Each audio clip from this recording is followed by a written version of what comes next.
শেখ হাসিনা বলেন, আওয়ামী লীগ পুনর্গঠনের প্রচেষ্টার অংশ হিসেবে তিনি বাংলাদেশের ৩০০টি সংসদীয় আসনের মধ্যে ১২৫টি নিয়ে অনলাইনে সভা করেছেন। এর আগে এনডিটিভিতে শেখ হাসিনার সাক্ষাৎকারটি প্রকাশিত হওয়ার পর বাংলাদেশের রাজনৈতিক অঙ্গনে বেশ আলোচনা শুরু হয়েছিল। সরকারের পক্ষ থেকে সরাসরি কিছু না বললেও কাউন্টার অ্যাটাক হিসেবে আওয়ামী লীগের বিচার করার বিষয়টি সামনে আনা হয়েছে। এখন রয়টার্সের মতো আন্তর্জাতিক সংবাদ মাধ্যমে টেলিফোন সাক্ষাৎকার দিয়ে শেখ হাসিনা বলেছেন, তিনি শুধু একা নন, দলের নেতাদের নিয়েই ফিরবেন। আওয়ামী লীগের একাধিক সূত্র বলছে, শেখ হাসিনার ফেরার আগে আওয়ামী লীগ বড় রকমের শোডাউন করতে চায়। সে লক্ষ্যে ঢাকা সহ অন্য মহানগর কমিটিগুলো গঠনের কাজ শুরু হয়েছে। প্রশ্ন হলো, রয়টার্সের এই সাক্ষাৎকারের পর সরকারের প্রতিক্রিয়া কি হবে? আরেকটি প্রশ্ন হলো, শেখ হাসিনা ফিরলে কি হবে? আইনজীবীরা মনে করেন, শেখ হাসিনা দেশে ফিরলে আদালতে আত্মসমর্পণ করার পর আদালতে আপিল করবেন। সেক্ষেত্রে প্রথমে তার পক্ষের আইনজীবীরা মৃত্যুদণ্ড দেওয়ার রায়ের স্টে অর্ডার চাইবেন।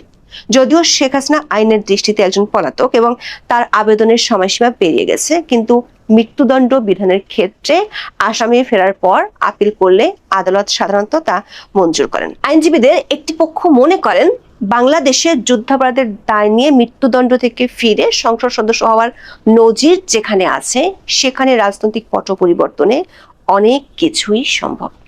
এখন এ পর্যন্ত। সবাই ভালো থাকুন, সুস্থ থাকুন, নিরাপদে থাকুন। দেখা হবে আগামী পর। প্রধানমন্ত্রী তারেক রহমানের পিতা প্রেসিডেন্ট জিয়ার রাজনৈতিক সহচর, ঘনিষ্ঠ সহচর এবং বেগম খালেদা জিয়ার মন্ত্রিসভার সদস্য কর্নেল অলি আহমেদ, যিনি লিবারেল ডেমোক্রেটিক পার্টির নেতা হিসেবে এখন 11 দলীয় জোটের একজন শরিক, সেই কর্নেল অলি প্রধানমন্ত্রী তারেক রহমানকে একরকমের ভবিষ্যৎবাণী করবার মতো বলেছেন যে আপনি কিন্তু একদম নিরাপদ নাই, আপনি ভুলেও ঢাকার বাইরে, বাড়ির বাইরে কোনো রাত্রি যাপন করতে যাবেন না। এবং এর চেয়েও গা শিউরে ওঠার মতো যে ব্যাপারটা, সেটা হচ্ছে প্রধানমন্ত্রী পদে আসীন এই ব্যক্তি সম্পর্কে, মানে তারেক রহমান সম্পর্কে, তারেক রহমানের পিতামাতার ঘনিষ্ঠ এই রাজনীতিবিদ রীতিমতো মানে একটা ভবিষ্যৎবাণীর সুরে বলছেন যে তিনি প্রেসিডেন্ট জিয়াকেও তার মৃত্যুর মাস দেড়েক আগে সাবধান করেছিলেন যে তাকে গুলি করে হত্যা করা হবে, এবং এরপরে আরেক দফা সাবধান করেছিলেন, কিন্তু তারপরেও প্রেসিডেন্ট জিয়া তার কথা শোনেন নাই।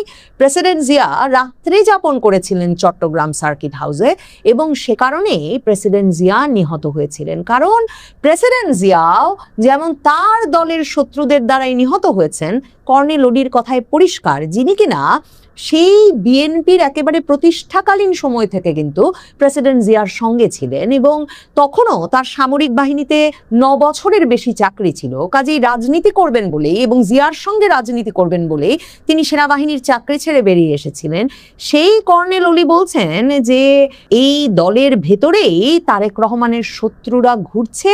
তারা প্রকাশ্য শত্রু, কারণ তারা 11 দলের রাজনীতি করেন, বিরোধী দলে আছেন, কিন্তু অপ্রকাশ্য শত্রুরাই নাকি শেষ পর্যন্ত তারেক রহমানকে হত্যা করে ছাড়বে। 1981 সালের 30শে মে চট্টগ্রাম সার্কিট হাউসে যেই রাতে প্রেসিডেন্ট জিয়া নিহত হন, সে রাতে তিনি কিন্তু সেখানে রাত্রি যাপন করেছিলেন। ওই সফরটার উদ্দেশ্যই ছিল, সরকারি কোনো সফর ছিল না সেটা, তার দলের ভেতরে ভয়াবহভাবে ছড়িয়ে পড়া কোন্দল নিরসনেই তখন প্রেসিডেন্ট জিয়াকে হঠাৎ করেই 1981 সালের 30শে মে ওই সফরটি করতে চট্টগ্রাম যেতে হয়েছিল।